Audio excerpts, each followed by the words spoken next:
আসসালামু আলাইকুম। কেমন আছেন সবাই?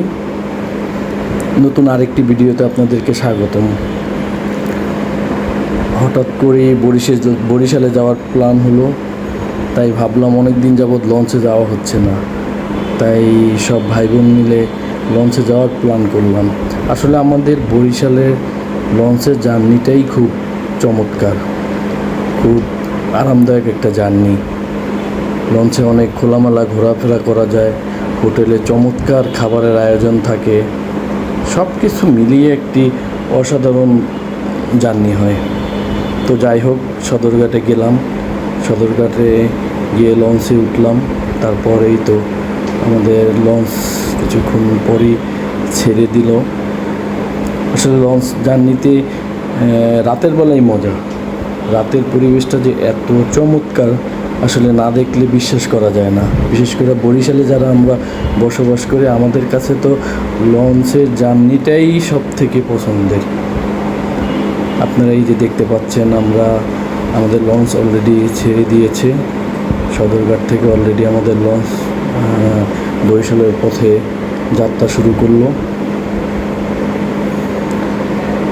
আস্তে আস্তে করে আমরা ঢাকা থেকে এই যে মুন্সিগঞ্জের কাছাকাছি চলে আসলাম।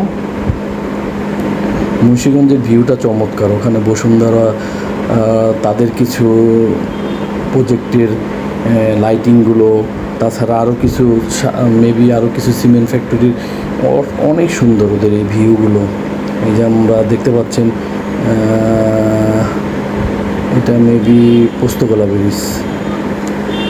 পোস্তগোলা ব্রিজ পার হয়েই আমরা আসলে মুক্তারপুরে যাব। মুক্তারপুরের ব্রিজের নিচে দিয়ে যাব। রাতের ভিউ দেখেন, পোস্তগোলা ব্রিজের ভিউটা অসাধারণ। দেখতে দেখতে আমরা আসলে ঢাকা থেকে দূরে চলে যাচ্ছি। এই যে পোস্তগোলা ব্রিজের ভিউটা দেখেন কতটা চমৎকার। নদীর চারপাশ একদম নীরব, শুনশান নীরবতা।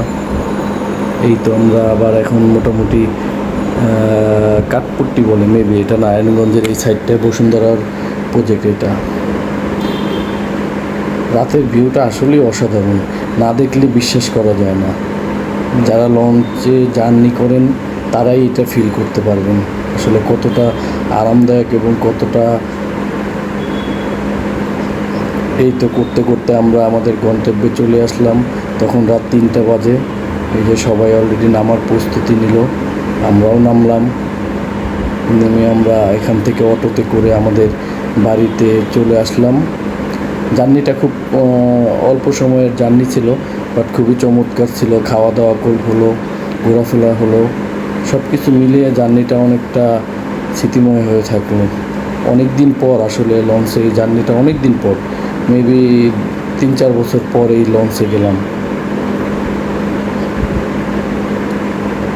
তো সবাই ভালো থাকবেন, দোয়া করবেন। আল্লাহ হাফেজ।